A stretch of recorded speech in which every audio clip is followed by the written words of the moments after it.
from Wellbeing for Performance. I'm a health and wellbeing practitioner. I know some of you really well. It's lovely to see you. My background, as some of you will know, is in public health. I'm also a practicing occupational health specialist nurse and a mental health first aid instructor, offering a variety of open and closed courses to workplaces and all different settings, in fact. I also deliver bespoke resilience training and other training packages into a diverse range of organisations, and offer health and wellbeing support to empower leaders really and businesses to build happy and productive workforces, to be able to create workplace structure that stimulates wellbeing. So I'm really excited to be having this conversation, and I'm learning lots. As we said to you yesterday, Rach, didn't we, when we were running through what we were covering today? So really excited for the session. Absolutely, it is brilliant. So Louise, can you do a quick intro about what you do too? Yeah, of course. So hello everyone, really pleased to see you all today, and thank you for joining us. So my name's Louise Poad and I'm from ProAbility, and I'm an executive coach, strengths coach practitioner and NLP master practitioner. So I specialise in positive psychology and resilience coaching. So my area of coaching is managing stress and developing that resilience in businesses to create the positive culture, to really optimise the performance for employees and to reduce the impact of mental health. And for me, at the heart of this is mindset and challenging those self-limiting beliefs, which we all have, to enable us to really be that best version of ourselves. So this is really topical at the moment as our furloughed employees are re-engaging with work, and they've got all those anxieties associated with their personal experience with COVID and the impact that it's had on them. So we're really looking forward to some interesting discussions today. Yeah, absolutely. Thanks for that, ladies. And as I said, we run Evans Lamsley Employment Law and HR Solicitors, so we specialise only with the employment issues that businesses face. And as my fabulous ladies said, we started talking about this completely separately to deciding to run a series of webinars on it. We thought it'd just be a really good idea to expand the chat really in the conversation. So I think what's a pretty good way to start is if you're happy to, feel free to pop your name and details in the chat about what you do, share that information with everybody in the group if you're comfortable in doing that. So the purpose of today, as I say, it's that third webinar in the series, and what we wanted to talk about today was actually us seeing a lot of questions coming up now where the government has started to ease lockdown. We're starting to see those shops opening, people queuing for IKEA for 3 hours, and the injection into the economy needing to get going and businesses needing to restart. And one of the questions that I'm hearing a lot from businesses that I work with is, we're getting people back, we've got a lot of people who are engaged and are desperate and can't wait and have been, banging on the door to come back to work. But actually we also have a whole swathe of employees who are perhaps refusing to come back after furlough and are starting to raise some issues about their return to work. And really, what can we do to prevent that and get in front of it? So the purpose of the webinar is to give you some insight into the challenges that staff are facing, and to help us reach a point from a business perspective where those issues have a lower impact on our return to work plan, and allow us to operate more effectively from day one. Because I think the biggest problem we will have is where we haven't properly managed this return to work is on that day when we need people back in and effective and operational, we're actually going to see a lot of individuals sticking their hand up and saying, I'm not ready for this, I don't feel safe, what are you doing to protect me, I want to stay on furlough. And from a business perspective, we can't be dealing with those issues in the days when we need to be effective and operational very, very quickly. Now, I think businesses are on a bit of a knife edge at the moment, because all of a sudden we're actually seeing these complaints coming out. And we'll talk a little bit later about the legal implications of these sorts of complaints. But what I wanted to do initially was perhaps just open it up to the floor in that chat box is, do you have any concerns about asking team members to return to work? And if you do, what sort of issues have you seen so far? Have we seen any objections or refusals or niggles starting to show? So feel free to pop those in the chat box. We'll just give you 30 seconds or so to do that.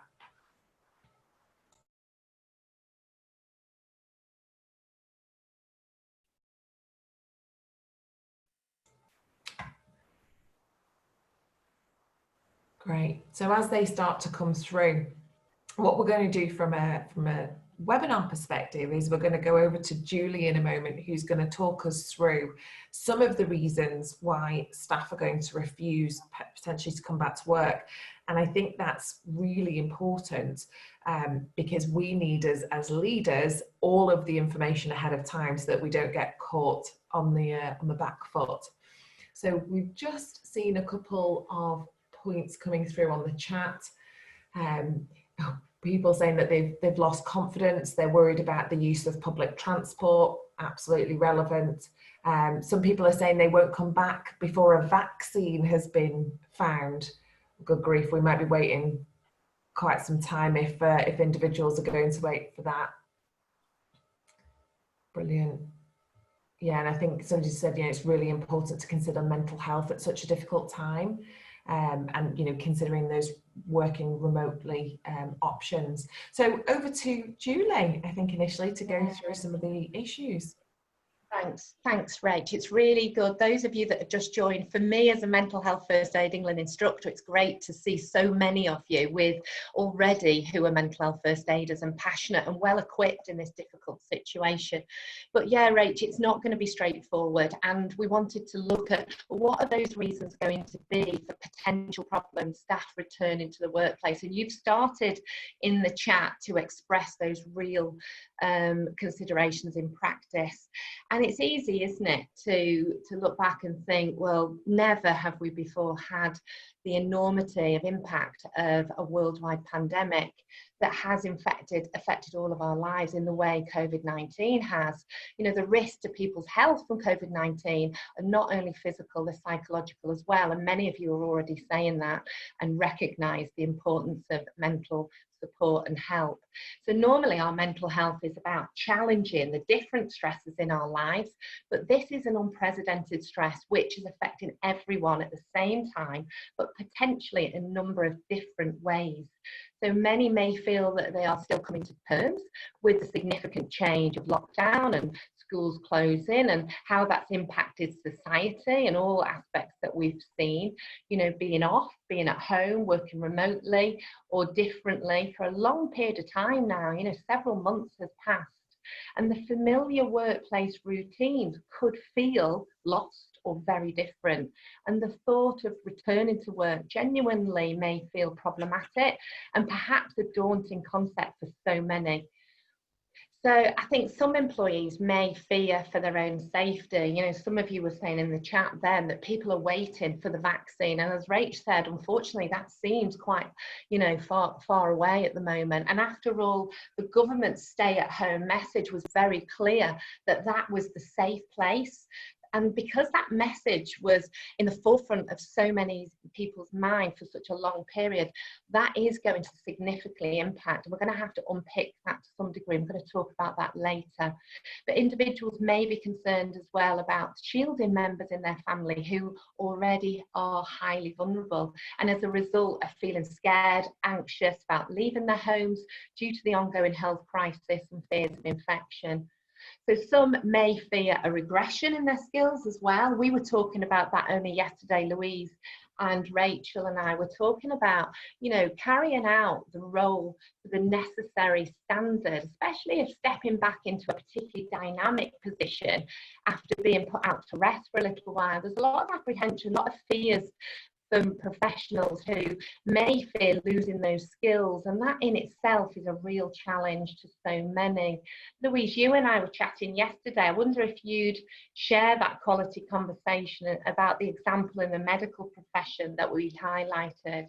Yeah, so I was talking to a general surgeon out in Abu Dhabi who had been seconded to ICU to process the data off the patient ventilators so the ICU staff could have all the information available to them. So he'd been removed from his clinical role, his team environment, and was working in isolation, basically data processing in a room. And not in a clinical setting, and he was starting to be quite concerned about when they did start to do their routine operations again, that how he would feel about stepping back into theatre, being part of that dynamic team again, and also his operating skills. And whilst he's been a surgeon for a long time, it's the finesse of the skills that's really key, isn't it? Could see that was a real concern from him, and he was just exploring about how they might be addressing it over there in the UAE. Yeah, definitely, Louise. And it just highlights that example that we were chatting through yesterday, that these are, you know, resilient experts who are feeling this element of fear as well, which is very normal. So there's so many feelings impacting individuals at the moment. Some members of staff have concerns about social distancing, don't they? You know, it may be travelling to work on public transport, but it may also be social distancing within the workplaces and anxieties if measures have been put into place at all, or not correctly. So staff may also have concerns about other colleagues' behaviour, and they may genuinely fear, will others conform to the social distancing that my workplace has put into place? Will they wear appropriate masks and face coverings on public transport? What if the PPE is not readily available? There seems to be so many fears, so many questions. I know last week in the chat when we were looking at managing stress and pressure, and we asked the group of attendees last week, what are the main stresses at the moment? And often these fears, these anxieties about, mixed messages, because they keep changing. It is really hard to keep up. So all of that packaged together creates genuine fear. And many will have experienced perhaps challenging domestic situations. Myself, I found homeschooling and working full time really tricky, juggling childcare, caring for vulnerable relatives, as many individuals and staff have had to as well, and also facing the concerns regarding their roles and financial worries. Perhaps their partners have had a reduction in their income or a loss of income completely. So it's a really difficult situation, and it's possible that you may have employees or colleagues in your teams that have experienced mental illness and have never experienced mental distress before, but this has triggered an episode of mental ill health. We've also got individuals who maybe have affected by bereavement, maybe of a partner or a close family member. And remember, while all deaths affect individuals, in the case of COVID-19, family members may not have been able to be with their loved ones at the final stages of their life, and in fact may not have been able to attend the funeral. So there is some significant impact on individuals purely as a result of that. So employees will need a lot of flexibility who have experienced bereavement, and they are going to need a lot of support to grieve over the next year or two if they've been affected in this way. And even staff who have carried on working and participating in video meetings, they're still going to need to adjust to the working environment, because we've got quite used to working from home, doing our meetings on Zoom or Teams and working in a different way. So they're going to need that reintroduction as well, that we're going to talk about later. Now, it's interesting, last week there was some talk about divisions in one of our chat questions, and that often within organisations there's been different groups that developed since lockdown. Louise, I think you were going to offer something to that. That's right. I thought it was really interesting last week, because there were people talking about the different mindsets, really, of how people who were in and were working, how they felt about furloughed staff, and that came through quite strongly, didn't it, Julia? It was really interesting. Yeah. No, definitely, and like Rach said in the beginning, please say right the way through anything that comes to your mind in the chat, because we learn from each of these sessions as well. And one attendee expressed a real concern last week that problems were developing between furloughed staff, working from home staff, and those that were remaining in the workplace. And it was noted that this resentment towards different teams was then impacting on the business, the values, the overall detachment that was developing, which was a real concern for this business leader. Yeah, absolutely. Yeah. I mean, even attendees also identified that they were feeling quite stressed for a variety of different reasons as well. So Yeah. tricky Yeah, time. the list was quite a long one, wasn't it? Work-life boundaries seem to be disappearing. Many people feeling worried and fearful for their jobs, especially those on their teams, those teams that have been furloughed. And for also, people felt that they were working longer hours than ever, harder, because they felt they needed to prove their worth in an attempt to keep their roles. Which obviously for short term that's manageable, but in terms of our mental health and well-being, that isn't sustainable. We can't function as human beings for long periods of time in that level of stress with high adrenaline pumping around our systems. So many may find that they're coming to terms with a significant change still, which society has seen. And even though we think 3 months in, it's still relatively new, because every day it's hard to focus on the important points because things keep changing. And that was something in the chat last week that people shared, that it was hard as leaders to concentrate and focus, and being out of familiar workplace routines was a real problem and challenge. So it's useful to bear that in mind. Some may take more time, of course, than others, and it's likely in terms of the readjustment that people need that extra time just to process information. Because I was on a Mental Health England call the other day, and a few of the attendees said this is information overload. So it's important to be mindful of that, isn't it, Rachel and Louise? Yes, no, you're so right, Julie, and everybody's experiences are so varied. I think it's fair to say that the experience of COVID has had an impact on all of us and the way we view our lives. And for me, it's about those belief systems, and it's our belief systems that have changed. For example, we no longer feel safe being out and about amongst other people.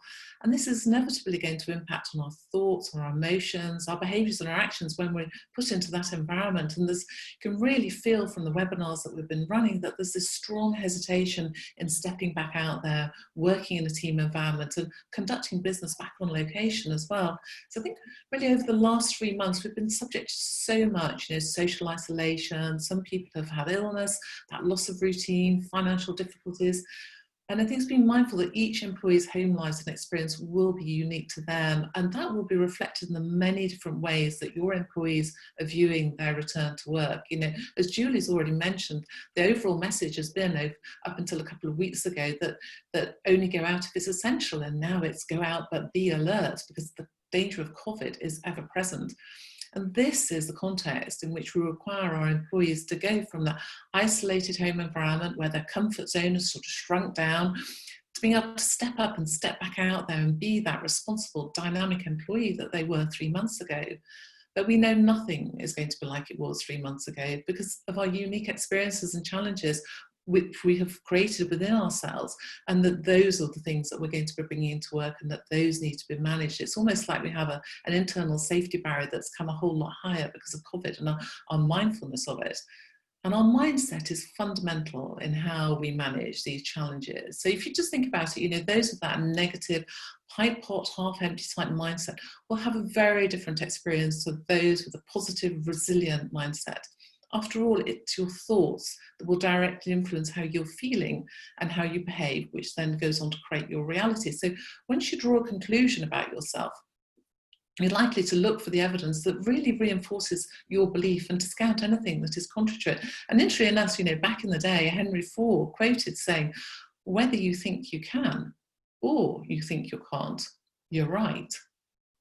And if you just think about that, if you think you're going to be successful, you will feel like a success. And then you'll behave like you're successful in the way that you think, the way you hold yourself, your posture, the way that you communicate, the energy you put to your conversation.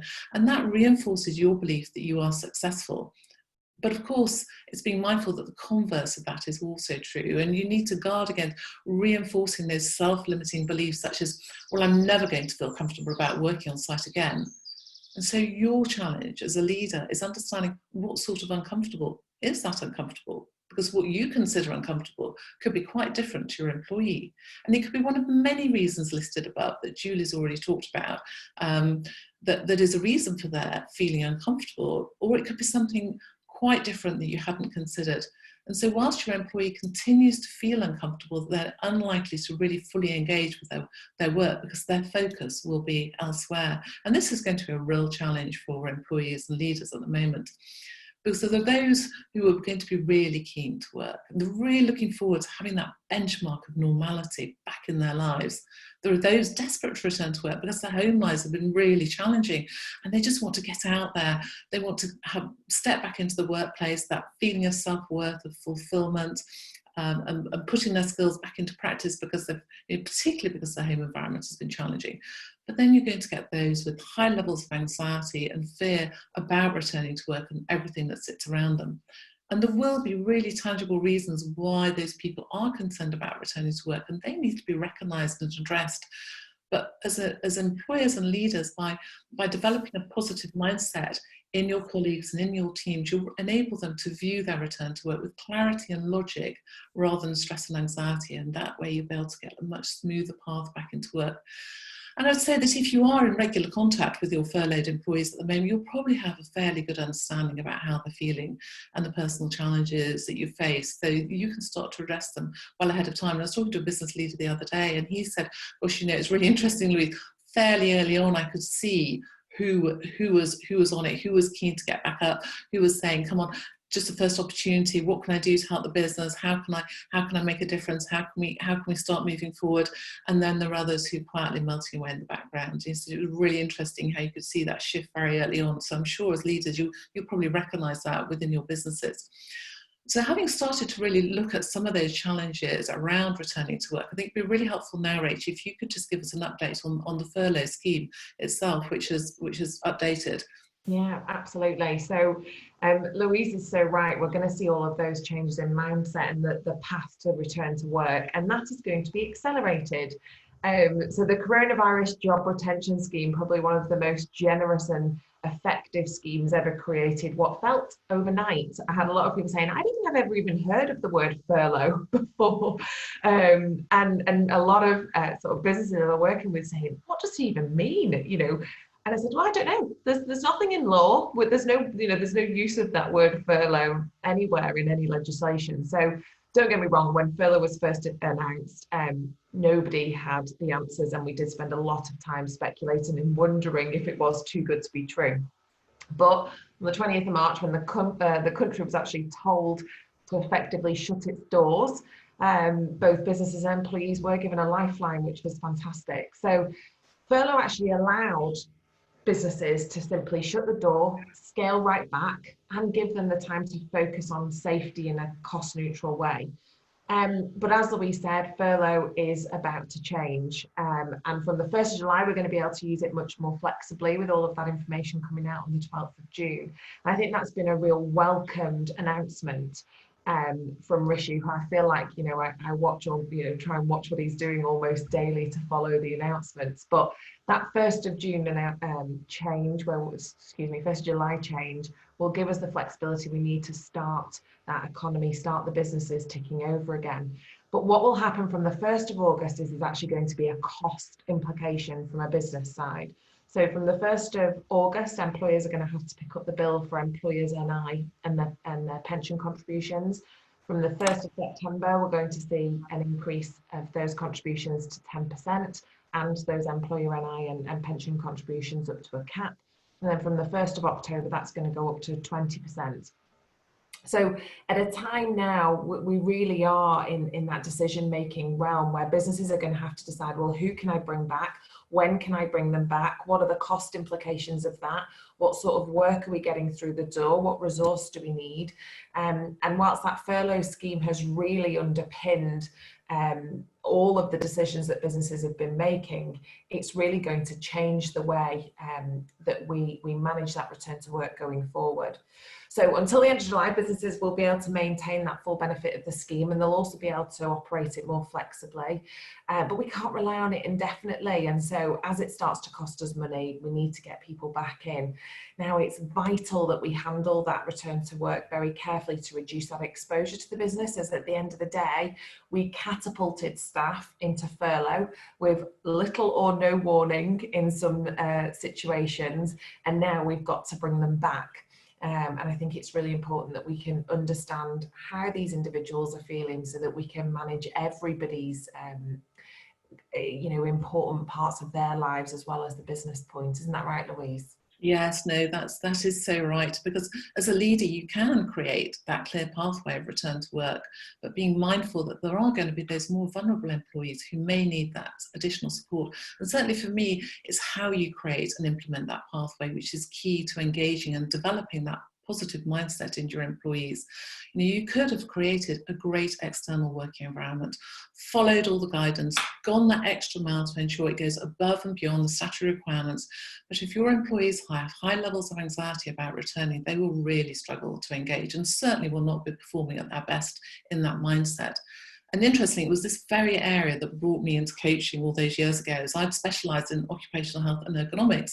And through my work in industry, which was around designing the work environment to optimise health and safety and performance of the employee, getting that whole external environment so it's completely aligned to optimise the health and safety, I found that actually it was the self-limiting beliefs and anxiety and lack of confidence in certain employees that meant they could never step up to fulfil their potential. And so for me, it was coaching and challenging their perceptions to shift that mindset, which was the final piece in the jigsaw, so that they could be that best version of themselves in the workplace. So I think this is so important. And I'd say this is very much reflected in our current situation, because we need the holistic approach to balance that work environment with employee engagement, to implement a successful return to work that will create the shift in their mindset from being anxious and fearful to feeling calm and logical, because it's their mindset, their mental health and the level of engagement in the process is really key to maximising the success of this return to work, particularly following furlough and all the challenges that has brought along with it. And this takes us really back to last week's webinar when we talked about the importance of having that positive culture within your businesses with a robust mental health and wellbeing infrastructure in place for your employees to be able to access. But what I would say is, first and foremost, is it takes time to change a mindset and to move from resistance to acceptance so they can start to mentally adjust to the new normal. So the earlier you start to engage with your employees, the better. This is about creating trust between yourself and your employees so they know they'll be safe and supported in that work environment. And that engagement should very much be a two-way process from the start, so they feel part of the process and are able to contribute. Ask for and consider their views, understand their concerns. This demonstrates that you value their skills and their experience and opinions. And importantly, it will shift their focus onto how they can make their role work rather than why it won't. It's also being aware that this is not just the employer's responsibility to be work ready, but the employee needs to take steps to prepare themselves too to re-engage and work. So work with your employees to give them that guidance on how they can help themselves to become work ready. And somebody mentioned the other day, oh, Louise, don't you think that could be a bit patronising? But I would say, no, not at all. Everybody's been in a very different group for 3 months. They've formed their habits. They're very comfortable in that area. We're now asking to step out of that comfort zone, stretch themselves, put them back in this different environment. And that takes time and it takes work. So the focus needs to be on the overall goal and enable them to start putting positive actions in place to enable them to feel more comfortable returning. This is a great step, enabling them to just regain some of the control of the situation that they may have been feeling anxious about. Recommend that they set up a workday routine, in a home, that they get up at the right time, that they, during the workday, they update themselves with work briefings, and that, as employees, you can put on refresher training. It's a really good time to put that in place. If uniforms are worn at work, even putting on a uniform, getting yourself ready to step outside, all those work clothes, because it's a far cry from the lockdown loungewear, which everybody has really adopted. I would also say that role play and visualization are really important techniques in preparing the mind for return to work. Because remember, that working environment they're returning to is going to be different. It's going to feel different. It's going to look different. And if you can use tools such as video footage to sort of showcase it, to really prepare them for the changes, so they can start visualizing, they can start putting themselves in that environment, role playing what it's going to be like as they walk through the door and as they go through the processes that you put in place for them. And doing this with your team, so you're going to be really developing that collaborative approach, building their confidence and trust in the relationship. Because I think also what is really, really key here is creating a return to work interview process so that you understand their concerns early on and are able to address and reassure them. So it's not just a one-off interview, but it's a series of interviews from the very early stages. Because their barriers, as Julie said, could be around getting to work, it could be a fear about a loss of skill set, they perhaps won't be able to work effectively, they may be uncertain about expectations of their employer. And the way to find out about that is to listen and to acknowledge, because the return to work process should continue once they're back in work, so you can review how they're processing, how they're progressing with it, because the aim is to keep them in work, and it's those first few weeks that can be the most challenging, and it's about providing them space and privacy to be able to have those conversations with their team leaders about how they're feeling, rather than just a casual walk past saying, hey Joe, how are you feeling today, how's it all going? They're inevitably saying yes, fine, but actually they may not be fine at all. But if you say, oh, should we just grab a coffee, let's just have a moment, sit down and talk to them, it's making that time and space so not to make assumptions about them and to be realistic, building in those timeframes about how you're going to upskill them. And keeping them informed. Information, communication is really, really key in all of this, about how you're going to manage their upskilling, what your expectations are, what measures you're putting into place, so they have time to consider and adjust around all of this. And what I will also say is focus on the positives throughout this whole process. Acknowledge the challenges, that's really important, but focus on the positives. You want to be sending subliminally positive messages all the way through. So all the communications you have during that return to work process should be focused on creating that trusted and inclusive approach, but creating that real positive vibe around it. As I say, it's about talking to them about the big picture, about the goals that you've got, about how great it is to be back in work, really good to have the team together, the social interaction, to get the routine going. It's good to have us back, we're really moving forward. And so really, as I say, as leaders, you've got to really put some energy into that and really motivate and push that forward. And that's really, really key part of this process, and we'll come and talk about that a little bit further on when we talk about the communication plan. So what I'd just like to do is just pull together some of those key points that I've raised, because I say they are really key to managing this positive mindset. The first thing that I would just like to say in summary is that it takes time to move from resistance to acceptance of the new working environment. It takes inclusion, feeling valued, being listened to and acknowledged, to manage that anxiety and to build that trust. And finally, it takes that positivity and motivation from you as the leader to shift the employee's focus away from the negative aspects to the positive ones. What would you, Rach, we've been talking about this quite a lot, and I think that we've talked about how there could be many reasons for refusal, and changing that mindset. You'd like to just take this forward now. Absolutely. And I think, what Louise and Julie have done so perfectly is go through a lot of those reasons and the mindset implication of what individuals are going through as we start to ask them to come back to work. Now, what I wanted to do really from this point is just to give you a brief understanding of some of the legal issues that we're going to have. Here she comes, the solicitor, the boring law bit. But I think it is such an important time for businesses that we need to sort of address some of the issues that we might come up against. So I say there's loads of reasons why staff might refuse to return to work, as Julie described. And one in particular that I wanted to just touch on this morning was where an individual refuses to return because of the health and safety of themselves or perhaps others. Now, we don't have time this morning to go through in detail, but I do want this to be an important flag for leaders on the call this morning, where at least you have in the back of your mind, hang on, I remember Rach, Louise and Julie, they chatted that morning, and one of the big things I needed to remember was if somebody was raising issues of health and safety about their return to work, I need to do something about it. I need to address that. So without boring you with too much of the detail, there is this little part of the Employment Rights Act which has been hardly ever used in the history of employment law. And that is where individuals raise issues about their health and safety. And as a result of them raising those issues, they perceive some detriment from their employer, or perhaps they've been dismissed. Another area of protection that they've got is where they suffer a detriment, or again, they get dismissed for leaving or staying away from a dangerous work environment. Now, in that second point, the employee must reasonably believe that they're actually in circumstances of serious and imminent danger, which they can't reasonably be expected to get out of. And so as a result of that, they either leave work, or they propose to leave work, or they actually refuse to come into that place of work because of that perception of danger. Now, if you'd have asked me 6 months ago or 8 months ago, how often is this used and really what does serious and imminent danger mean? I'd have said, oh, hardly ever used, don't worry too much about it. But since the arrival of coronavirus, it's not actually as far-fetched as it once perhaps was. And it's actually starting to be relatively accepted that COVID-19 is putting people in serious and imminent danger.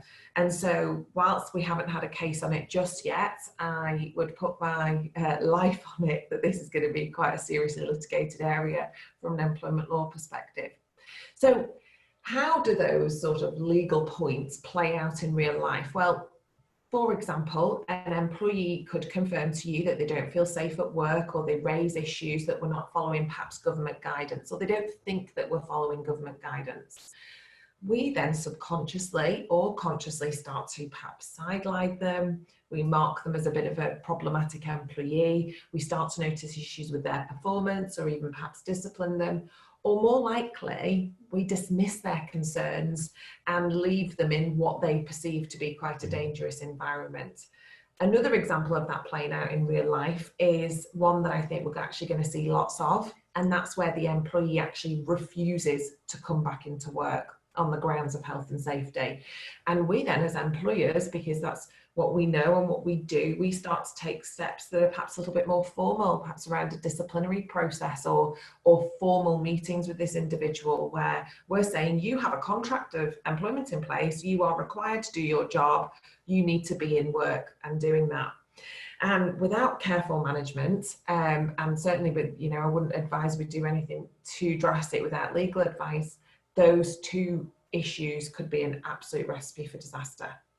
Now, there's lots of ways that we can potentially mitigate that risk of a potential claim, and that is by equipping our teams with all of the information and letting them know what we are doing to keep them and everybody else around them safe. There's absolutely no point whatsoever in doing loads of risk assessments and you thinking as a leader that you have got this covered, you've got it nailed, everybody's going to be absolutely fine if we don't talk to our staff about that. We can also ensure that any treatment which could be perceived to be detrimental to these employees is very carefully managed. Simply because somebody raises a health and safety issue, or simply because they refuse to come into work, doesn't automatically give them a claim. It's actually the steps that we take as leaders and as employers that will give them the claim in the employment tribunal.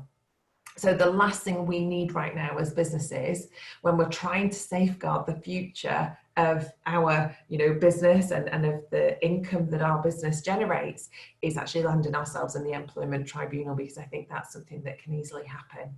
So there's two ways that I can see returning to work playing out. So the first way is actually bringing somebody back without a plan, and simply giving them a little bit of notice and saying, right, Joe Bloggs, you're back in on Monday. Can you turn up for work at 9 a.m? We'll see you then. In reality, there's probably nothing wrong with that. Your furlough agreements probably say we're entitled to end furlough at a time that's appropriate for us, with little or no notice. And so from the outset, there doesn't appear to be any problem with that at all. But what I've already started to see is that where we have brought people back very, very quickly without very much notice, and just assuming that they're able to just jump straight back into that work environment, is that from day one, we're starting to see problems come up and challenges and issues being raised. So leaving that communication to the last minute tends to result in more issues being raised and problems being highlighted, when we actually just need individuals to be back in their job and getting on with it. That's the reason we've brought them back in, is because there is work to do. And ultimately, you want to keep that business moving and staff doing their job, and having those issues raised with you, I already can see and feel is starting to feel quite frustrating for employers, because they're then having to put the time in to try and sort that out. I mean, ultimately, we don't just want staff to return to work and be present. We actually want them to return to work and be engaged and be ready and willing to work and get stuck in. So taking that sort of quicker approach of, right, you're back in on Monday, let's see you at 9 o'clock, we'll tell you everything you need to know when you get there. Whilst that might save you a little bit of time in terms of there's been no preparation for that, we're just going to move straight to the return to work, I actually think you're going to end up with more operational difficulties with that. And we're not necessarily going to see the level of performance out of individuals that we need. So if you have taken that approach, because perhaps the horse is already bolted, don't worry, there are some ways that we can try and resolve that now. So one of those ways could be actually chatting to those members of staff that are already back in. Let's document and fully explain everything we're doing to keep these individuals safe on their return to work. You know, perhaps have a socially distant briefing where we get everybody together so that they know what your obligations are and how you're satisfying them, but also so that they know what their obligations are. Keep those lines of communication open, obviously. Let's keep your door open. Let's let staff know that they can speak to you when they're already back. And if they do raise concerns, please let's not dismiss them. I think what we will probably have is a situation where we don't have time to deal with their concerns right now. This is about us getting back into work. This is about us restarting the economy. And actually, I think that's going to be quite a problem for employers, because if we start to ignore those objections that are coming up or those concerns being raised, that's when we're going to end up in a little bit of bother with individuals raising perhaps more formal grievances or taking matters into their own hands where they perhaps turn around and walk out the door. So what I also wanted to mention was just a couple of other categories of refusals that from an employment law perspective, we also need a nice big red mark and a flag around them. And those are ones that are around employees being unable to return to work, perhaps because they've got those primary caring responsibilities in the family, or those with disabilities, so perhaps they already struggle with some mental health. Handling those sorts of refusals badly and those objections badly can actually land us in discrimination claims. So I've got to say, it's a little unfair for employers at the moment. Firstly, we were told to shut up shop and just wait for us and wait for the government to tell us when they're ready to go. And then once we are ready to go, we then have all these other risks and issues that we've got to juggle. And so I think we've got it coming from all angles. You know, we've got to be there for our members of staff. We've got to take into account their health and well-being. But as a leader, you've also got to protect the longevity of your business. And that's hard to juggle all at once. And so, you know, if you do check into our previous webinars about how you might be able to help yourself with those points. So if we're not aware of those reasons ahead of time for any particular refusals or challenges about people getting back into work, managing them once they're back in work, I think is going to be a real struggle for employers. And actually what might end up happening is you don't have the resource to do the job that you need doing at that point. So I don't know if anybody wants to share on the chat, perhaps any experiences that you've had so far of staff coming back. You know, I've seen already so far that we said, you know, people have got the concerns about returning to work on public transport, people being, as we've said, concerned about their skills, and people being concerned about how others are going to impact on their safety as well. So, you know, you may be doing the right thing by everybody else, you might be practicing social distancing, you might be washing your hands, but if another member of staff around you isn't doing that, that's going to be quite a challenge. And so as Julie said, anything that you've got to add to anything we're talking about, please pop it in the chat, because it's so relevant for us all to continue to learn from each other. So what I wanted to just touch on briefly was that there are options available for employers if there are genuine concerns being raised by staff, which is making return to work quite difficult. One of them might be that they remain on furlough. You know, if we've actually looked at their particular scenario and perhaps they're one of a team, it might be that we have to look at them staying on furlough and what that means from a wider implication from the business. Let's have a look at changing their work environment. Can they work from a different part of the office? Can we actually change their physical setup to make them feel a little bit more comfortable? Let's agree some flexible working arrangements. You know, if their concern is about travelling into work on public transport because perhaps they aren't, you know, able to driving in a car, for example, or they don't have that sort of option, is let's look at flexible working arrangements. You know, can they come a little bit later? Is there something where they perhaps, you know, work a little bit later? Can we split their day up? Also, I mean, we don't know enough about it right now, but we will be able to take advantage of that flexible furlough scheme as of the 1st of July. So why not use that? You know, if somebody is super key to the business and we need the knowledge that's in their mind and in their head, well, why don't we bring them back for a few hours and let them go home again, so we get what we need from a business perspective, whilst at the same time respecting their boundaries and their concerns that may well be perfectly justified. You might also want to allow them to take some annual leave if that's where it gets to, and a sort of another option is potentially some unpaid leave if perhaps furlough isn't available for them. Now, ultimately, the government is asking employers to be reasonable and to appreciate that there's lots of obligations that everybody is facing at the moment. And well, that's all well and good, but you're also trying to restart your business. And so I said that plate spinning can be quite challenging.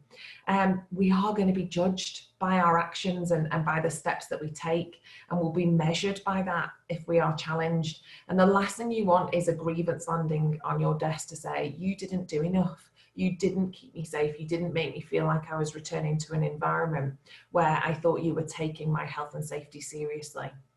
We can actually do something a bit more now to assist with that and help them actually return to work in a way that's impactful and useful to the business. But there is something we can do ahead of time, even if you're thinking, oh good grief, they're coming back on Monday, we haven't done anything yet, we just told them to come and we'll see you all on Monday morning and we'll explain it then. There is time, and we've got some tips for you to take away as to how you can put in place a bit of a communication plan.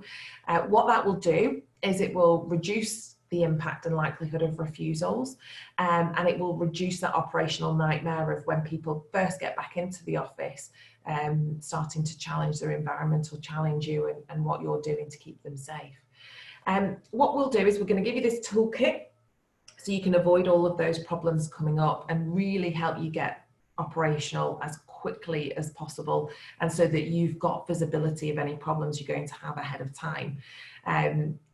That will also help us hugely, because if we are going to end up with any sort of health and safety claims, constructive dismissal claims, you know, if an individual's got more than 2 years service, that will be an excellent tool from an evidential perspective. If we're able to roll out what our plan was, how we communicated with staff, what we did to show them that we were going to look after them and others around them, that is going to be a great tool to be able to defend a potential claim. So Louise is going to just chat to us about the framework of that plan. Yes, well, thank you for that, Rach. That was really interesting, really insightful about, you know, all the different reasons and the different strategies that employers can now take. But you're so right, a communication plan is a really important tool in providing a framework for the return to work process. It provides an outline of the process, the key objectives, the roles, the responsibilities, and required information flow at each stage. And importantly, it should identify who is accountable for implementing its framework, and it should have a time frame. It's important to identify that flow of information which is required at each stage, because communication, it is a two-way process, and this should be embedded in the framework, because the more engaged and listened to your employees feel, the more invested in the process they will be. And so what I would say is whilst it's a process, it's something that you will pull together, it's very objective, it should come across as a collaborative process rather than one which is being imposed. And you know, Rach, just expanding on what you said a moment ago, that actually by documenting this and having it as a formal documented process, you know, from a legal perspective, you know, that's really key, wouldn't you say, Rach? Absolutely, absolutely. You know, the first thing, you know, if we just take that health and safety claim as an example, the first thing a judge is going to want to know is, well, if you're saying that that individual acted unreasonably by staying away from work or refusing to come into work, what did you do in that process? How did you manage that? What did you tell them in order to allay those concerns from a health and safety perspective? And so anything you can do to help you in that defence, unfortunately, is going to be key. So one of the, what we're going to do now is just chat you through what we think sort of 6 or 7 steps you can take to put this implementation plan and communication plan in place. Now, what I do want to absolutely sort of get the message across is that communication plans and strategies are not saved for the likes of Virgin and British Gas and these huge corporate organisations. That is not what this is about. This is small practical steps that SMEs are able to take, which puts them in the best position to be able to get their workforce back and to get them back in a way that's engaging and where they can feel safe. So don't think that strategies and comms plans are saved only for those very large organisations. These are steps that all of us can take, whether you have, 2,000 employees, 100 or 1, all of these things can really help you. So number 1, and we will share this document with you after the event, so don't worry too much about scribing it. But number 1 is, please go and read the government guidance about keeping your workplaces safe. We'll share the links with you, but they've set out, I think there's probably 8 or 9 different documents that are specific to industry. So whether that's an office environment, warehouse, restaurants, takeaways, you name it, they're likely to be listed in there. If we aren't taking that document seriously and we aren't turning to that document and making sure that we're putting in place what the requirements are, we are going to come under some quite serious criticism from our employees about the actual safety of their return to work and the seriousness of how we're tackling it and how we're taking into account our obligations. So they are the basic steps. A little flag on that, for example, in the office, the return to work office document, it says you should be doing a risk assessment and actually talks to having that on your website if you have over a particular employee threshold.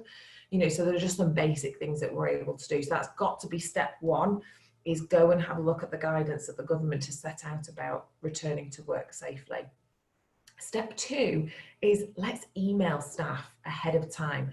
Now, even if we don't know what date they're coming back, they're going to come back at some point, that's inevitable. So why don't we prepare an email, just a simple email? It could be a beautiful document if you have the time or inclination, but just an email with information on what you're actually doing to prepare for their return to work. So that can include what you've actually done to the work environment. Have you put stickers on the floor? How do you suggest that they travel to work safely? What are your thought processes around, well, if you're coming in on public transport, perhaps we change the time that you come so that you're not actually getting to work during rush hour. Let them know of any planned adjustments to the workplace. So, are you going to have extra washing facilities? Perhaps you're staggering start and finish times. How are you going to avoid overcrowding in the kitchen or around the kettle? How are you going to organise desks or warehouse space to make sure that people don't come within 2 meters? And if there is going to be that phased return to work of the workforce, some teams are coming back or others are going to do 2 days from home, 3 days in the office. Explain your thought process around that, and if there are options for flexibility, in terms of working from home or remotely, let's talk to that in that email. I think it's so important that we start to give this information to the staff ahead of any proposed return to work date, because it gives them the opportunity to really start to think about what we're asking of them. Isn't that right, Louise? Yeah, no, that's so right. And this is also a really good opportunity to put out that advice about what they can do to enable themselves to become work ready. So you're putting that time in for them to start adjusting, start creating that routine, start engaging with training and whatever else you're able to put out there to support them through that process. What I would also add at this point is don't forget to include a code of conduct, because behaviour has changed over the last 3 months and that has created quite a lot of social anxiety. And we've already talked about how people are stepping into work environment, they might be concerned about how other people are behaving and if they're not perhaps adhering to the rules and regulations that have been put in place to keep everybody safe.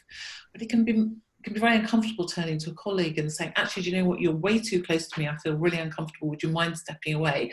That can be, we've seen this play out in supermarkets that can create some very awkward conversations. And so it's about thinking ahead of time about how perhaps you might manage that. It could be that actually if you feel that somebody's getting too close, because we're not used to being in groups, it'd be very easy just to lean over somebody or step a little bit too close without realizing it, because this is very new. We've been in isolation. But you think about perhaps if somebody's getting a little bit too close, just a hand signal, that you just need to put your hand up, and that just is a signal for everybody that actually just need to step back a little bit. So not actually having to have that challenging conversation. So just think about your work environments ahead of time, and the potential areas that there could be problems around that, and put together a training video or something. But this is a really good time to do it. So you're starting to raise people's awareness earlier on, you're starting to flag up, you're taking this really, really seriously, and you're looking at ways to make implementing all these changes as easy as possible for the individuals. So I say social anxiety is going to be quite a big thing to be managed in the workplace. Would you not say, Rach, about that? Absolutely. And I think the earlier we are able to introduce what we're doing and how we're going to facilitate a safe return to work is going to help individuals manage their own mindset in terms of coming back. And that code of conduct is such a fantastic idea. One of my clients almost did like a 10 commandments of, here's what we're all going to do. This is the commitment we're all going to give to keep ourselves safe. Now, as part of that email, and at the end of that step 2, it's ask for feedback. How fantastic do you feel when somebody makes you feel part of the process and that it's a collaborative approach? So ask for feedback on what we've put in place so far. Have they got any information that they think would be helpful? And it actually encourages staff to feel part of that process. So we've done the email out to everybody. We've obviously put the steps in place that the government wants us to curate that safe working environment. Step 3 in the process is, please, let's actually talk to these members of our team ahead of time. Let's put in place a sort of a preparing to return to work call. So as both Julie and Louise have said, individuals have their own competing priorities and obligations at home. And until we actually know what they are, we're going to be going around in the dark. And the risk is they're going to come up in that first week back when we just need everybody in and doing the job that they need. So let's put in place that return to work call. Let's understand the specifics for each employee so that we can tackle any concerns that we've got ahead of time. Everybody is dealing with COVID and lockdown slightly differently. So I think it's really important that we can have those calls with the staff, and they're 5 or 10 minutes. We don't have time to be having, hour or 2 hour calls with every single person that's coming back into work. But it's important to have those check-ins, isn't it, Julie? No, definitely. And I suppose, we've had many conversations about this, haven't we, Louise, Rach and I, about, we've all got mental health. So normalise it when you're having those important conversations, when you're asking people for feedback. It's important to touch base regularly and to add on a quick wellbeing chat at the end of, whatever the reason for the call is. In a way, you're giving people permission to say how they're feeling, and more often than not we don't actually do that, do we? We crack on with business and we talk about the practical or the physical aspects of our health. We don't give enough time and consideration to the mental health. So please do consider creating opportunities, space, give them permission to talk about home circumstances, how they're actually feeling, and use that information to be able to make your judgment about what that individual needs moving forward. Yes, that's so true. That's endemic. It should be part of the whole process. And I think also these conversations are also about putting in the context of how you're really looking forward to having them back, and some of the positives around the business. It's about, as I say, creating that really strong positive vibe. This is going to be good. We're all coming together again. We really want to understand how you are. We really want to make this work. It's really, really important to us. And so I think, it's these phone conversations that you can really share that message with them and really motivate them. And it's about keeping that focus on the positives whilst addressing their concerns as well. Absolutely. So step 4 in the process is let's share with them our risk assessment. And let's let them know that we've actually reviewed that risk assessment following the feedback that we've perhaps been given, either as part of the email communication that went out or as part of those one-to-one calls that we've had. If staff have all of the knowledge and the information that they need, they're unlikely to feel like we're not doing enough for them or keeping them safe. And letting them know that we are taking their feedback seriously and that it has potentially even impact on the risk assessment that we've done is going to go a long way. Step number 5 is invite the staff to a remote briefing. So a virtual look how well this works, as 20 odd people on Zoom this morning. Let's get them on a remote training session. You can do that even whilst they're on furlough. You're able to train them. And I think this is a great opportunity to bring people back into that perceived work environment, but from a safe place, they're from home, for example, and logging in. But I think having a remote training or sort of Zoom session to go over those points that we've shared with them in the risk assessment is going to be key. Wouldn't you say, Louise? Yeah, no, absolutely. And I would equate creating that positive mindset. It's almost like, we would go to the gym or we'd go running regularly to improve our physical health, or to improve our resilience and our mental health. It's like you have time to do it repeatedly. It doesn't just happen overnight. It won't just switch overnight. It's about doing it over a protracted period of time, so they can move from that resistance to acceptance. Their focus is on the positives. They're hearing lots of great positive motivational language for you, and over giving them that time to do that, to adjust, so that they can, by the time they're ready to step back into work, they're feeling really good about it. They've got a really good understanding. They're feeling really positive.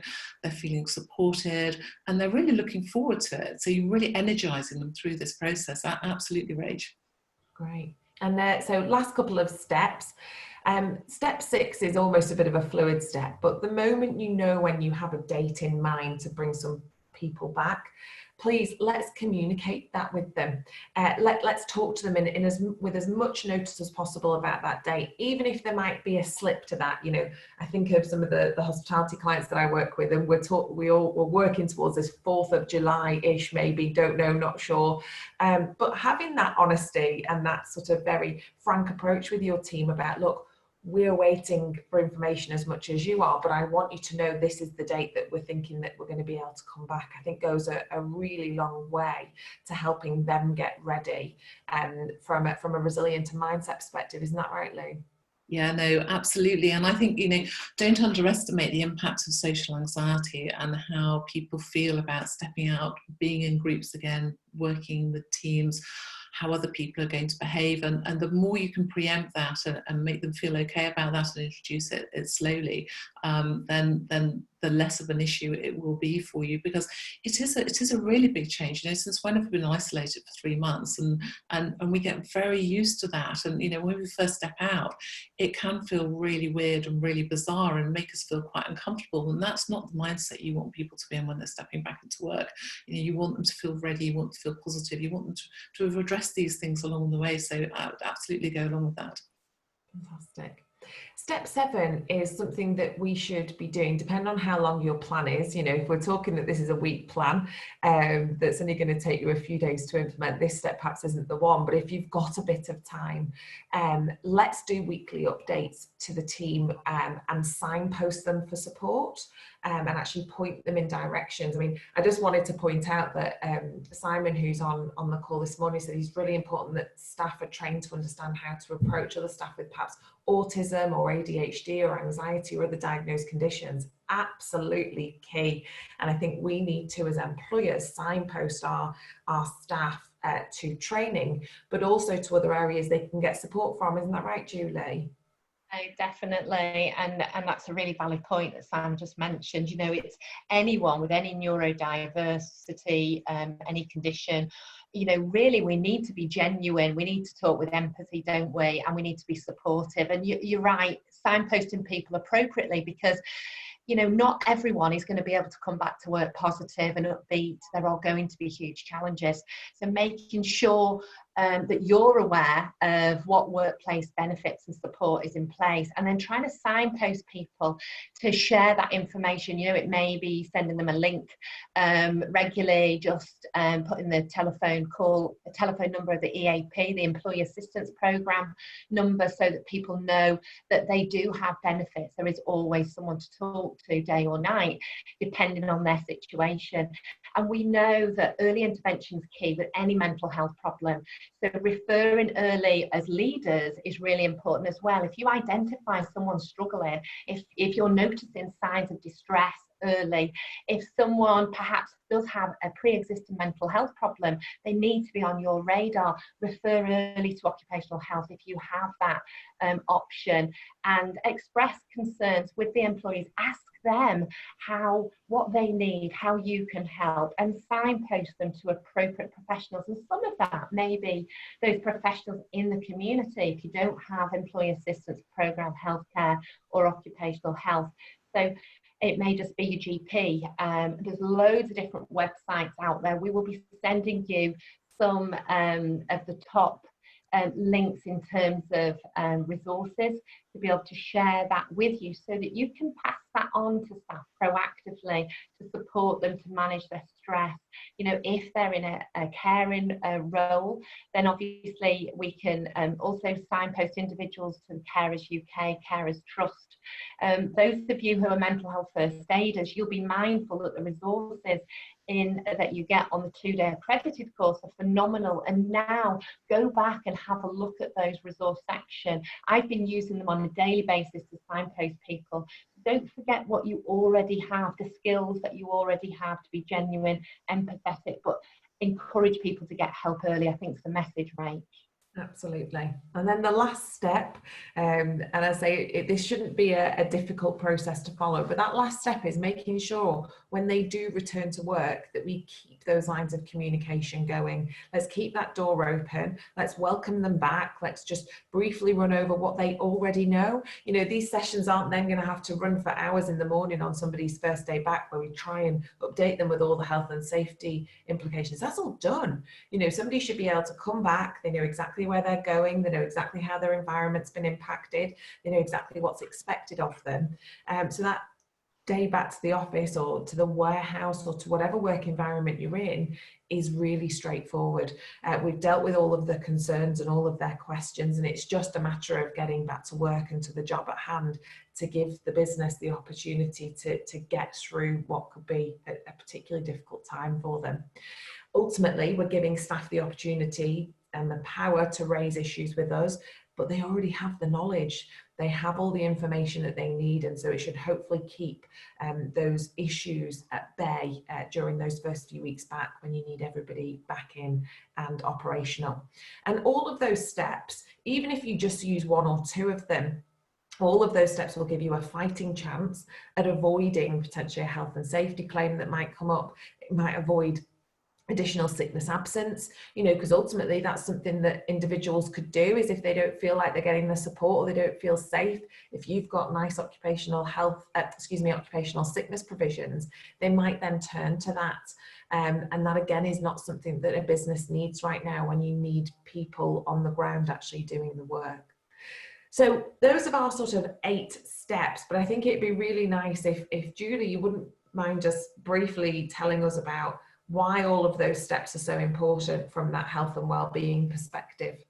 Yeah, of course, Rach, thank you. And you know, it's absolutely fantastic that we have a strong communication plan, as you've outlined there. And I think the step approach is really logical, and to really scaffold us on our thought processes to ensure a thorough approach to the return to work as we start to gather and contemplate that, all our information. Leaders do need to be prepared, though, to amend the plan and review it regularly based on the feedback that they receive. And also, you know, the situation on a daily basis appears to be constantly changing nationally, but also locally within your organisation as well. And over recent weeks, we've seen changes to current lockdown restrictions, which have been gradual and affecting different occupational groups, of course, in different ways. So I feel it's really important to be mindful and realistic, I think, moving forward, that those restrictions may come and go. I think we're entering into a new chapter now, and the R rate is certainly higher in some areas compared to others, which may mean that stricter restriction measures may be imposed, possibly at short notice again. So I think it's really important that we're mindful of that and we start to prepare ourselves that may happen. And there is sufficient advice out there, and also within this webinar and our discussions on specific steps and measures to take in workplaces to be able to plan effectively and even plan if a plan doesn't necessarily work out. So we need to prepare, we need to have clear communication plans, as Rach outlined and Louise discussed, so that we really keep people informed of what your business is doing, whether it's good or bad news. Individuals need to know, and they'll appreciate you being honest and upfront, and that will really help them make their own decisions. It gives them some degree of certainty, some degree of control, because whilst we're going through these uncertain times, that's where people start to struggle, when they feel out of control. Isn't that right, Louise? Yeah, no, that's so right. And one of the rich themes that was run through today's webinar is about creating that inclusive culture and that environment. It's really important that as an organisation, you foster a sensitive approach with managers, upskill them so they can deal competently with any of the underlying tensions in the teams, and they feel confident and empowered about proactively dealing with potential conflict early on. This is about taking a really proactive approach where you can. No, definitely. And we talked about this last week, didn't we? The importance of reorientating staff, reinducting and considering that process again. Even if people haven't necessarily changed greatly, practices may have changed. So it's about every manager having one-to-one return meetings with every employee, with a focus being on health, safety, and of course well-being.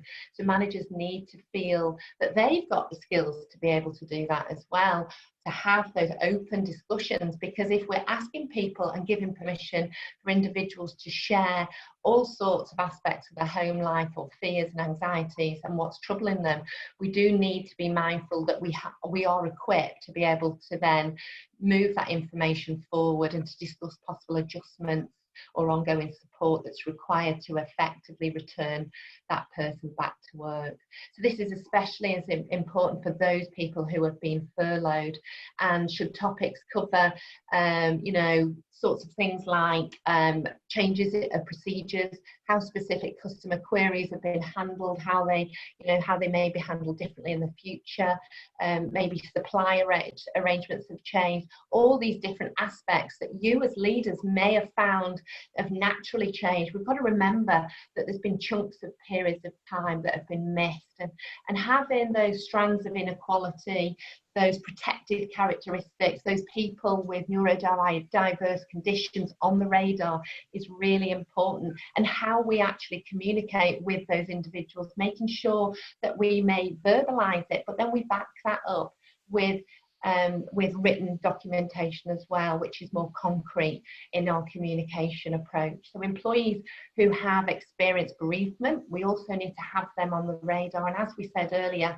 we need to look at the person holistically, add some flexibility and support wherever we can, and really think about upskilling managers so that they feel adequately equipped and have the tools that they need to listen effectively, support vulnerable individuals when their existing skills perhaps have been exhausted or the situation is very different.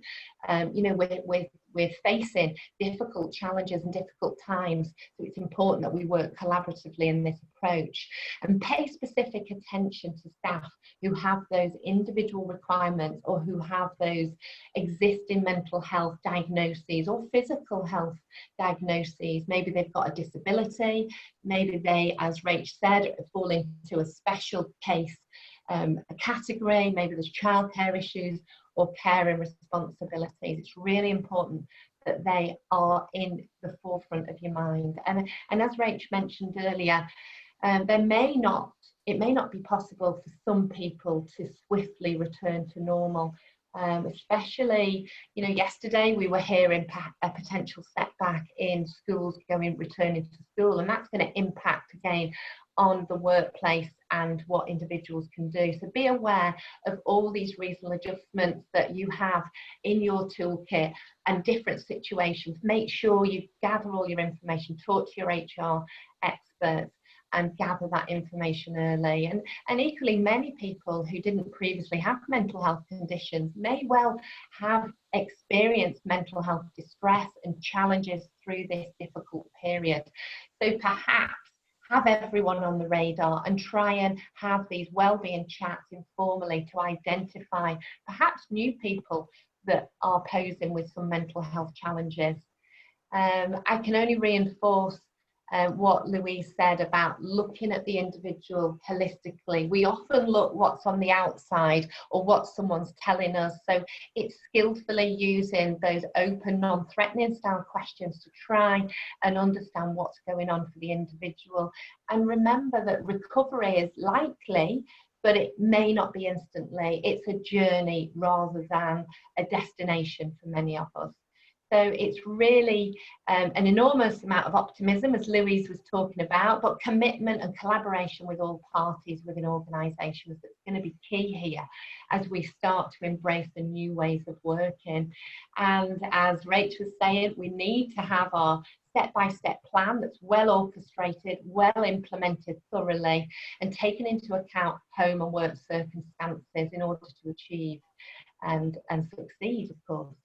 Yeah, no, Julia, that's really interesting, really insightful, and I can't believe that, you know, how the time has flown. Here we are, we're pretty much an hour and a half into a webinar and still so much to talk about. But I'd really like to say that was very insightful, really interesting. And if there are any questions that the group would like to open to the group now, anything that you would like to raise, having listened to our conversations over the last hour and a half, we'd really love to hear from you. So if you post those, Rachel, you know, if you just want to pull those together for us, Rach, so we can have a little quick conversation in the last 5 minutes. Absolutely. If anybody wants to unmute and ask it, and it can perhaps be sort of a minute or so in terms of something you want to talk out, then, you know, please, we've got so many great minds in the room. And as Julie said, you know, it's so important for us to learn from one another. And that's the only way we're going to get through it, because we don't have a blueprint of a previous global pandemic to be able to learn from. So if anybody does have any questions at all. Yeah, can I speak? Hello, Keith. Welcome. Hiya. You can have the floor, sir. Yeah, sorry I was late. Another call came in. It's just a quickie. How would it affect things if an absolutely key worker in terms of a business going forward, particularly a small business, is actually shielding? So, yeah, really key person, but shielded. Can they do anything from home? Not a lot. Not a lot. No, the person I'm thinking of, which is not me, I am shielded myself, but it's not me. I'm self-employed. But one of my clients has got a key player who sort of like needs to go back in, a really key player, but is shielding. Yeah, and I just think that is going to be one of those challenges a business has where your hands are pretty tied. You know, they're starting to say that shielding is being lifted slightly. I heard through the grapevine that you could start to go out once a day. You go out. You can. I can go out once a day. For a walk. But at the moment, the medical people are just saying, you know, within a week or two there will be a further update. But I personally am clearly being told another 3 months. Absolutely. And I just think we're going to have a challenge there from a business perspective where we're going to have to think outside the box. You know, if things cannot be done from home, you know, is there a mindset issue there? I see a lot of businesses that say, oh no, this job absolutely must be done face to face, in the office, in person, or in the warehouse. If they have got knowledge in their head that we need out, we need to think outside the box. We need to see whether or not we can utilize extra tools, whether they're through Zoom or Teams or whatever. But there isn't an easy answer. I hate those questions, Keith, because I haven't got the answer. Sorry. Oh, goodness. But no, it's such a relevant point at the moment, because I think everybody's hoping that things like shielding will soon come to an end. But I just don't see how that could possibly happen without, you know, perhaps even a vaccine. Yeah, well, I was always told it would, off the record, I was always told it would be a minimum of 6 months. And then it will be dependent on the individual's acceptance of risk, e.g. don't expect a vaccine, don't expect a cure. We will tell you what the risk factors are. You then choose whether or not you want to take those risks. Yeah, I think it's really important, Keith, though, that the threat is still there and individuals are being shielded for a reason, aren't they, Ray? Yeah.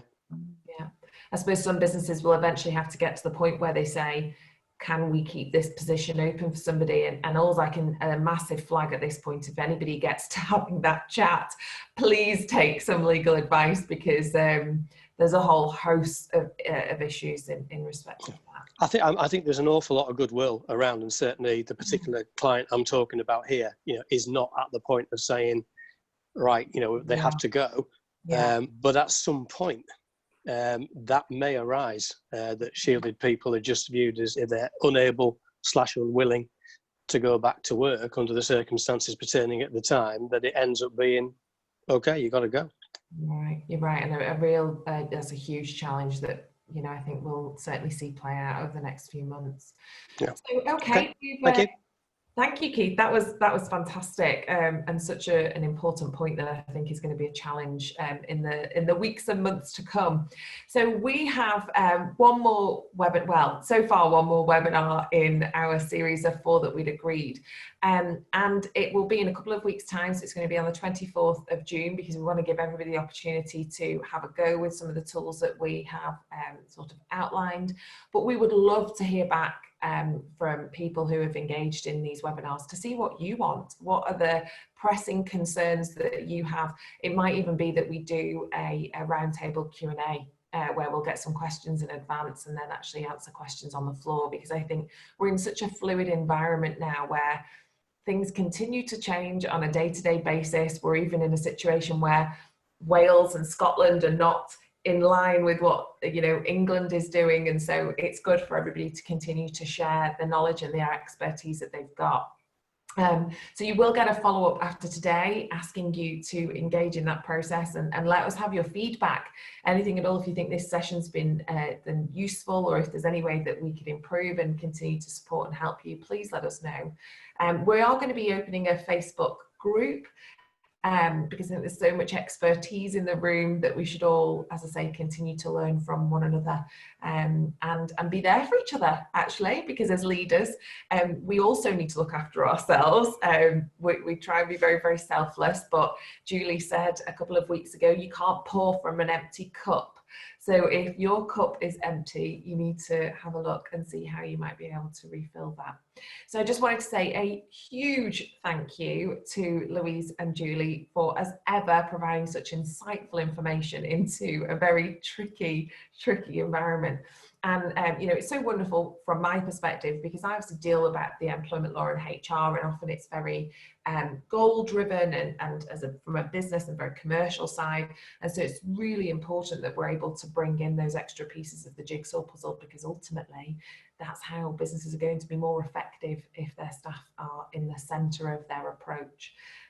So thank you very much for coming, and if there's any questions at all, please get in touch, pop them in the questions, and yeah, thank you very much for joining us. Yeah, I'd also just quickly like to say we love feedback. Our webinars have grown and evolved, and actually just looking at timings, this is the first one we've just gone over on. We've always been quite measured on our timings, but any feedback you can give us about the way we do it, we've tried to do it in a really conversational, engaging way. We have more audience participation in the last couple, so any feedback that you can give us to help us refine this and deliver it, our messages and the skills that we have, so we can share them with you more effectively, we'd love to do that. And Rach, you can also talk about the Facebook group, which you've just set up as well. Yeah, absolutely. Yeah, so I was just saying earlier, we've got the Facebook group, so we'll send you further information on that so that we can all join together and be able to chat through some of the challenges that everybody's got and be able to signpost and share content with you, which hopefully is useful. Excellent. Brilliant, lovely. Thank you, everybody, for joining us. Thank you very much. Cheers. Thanks very much, all. As I say, any questions?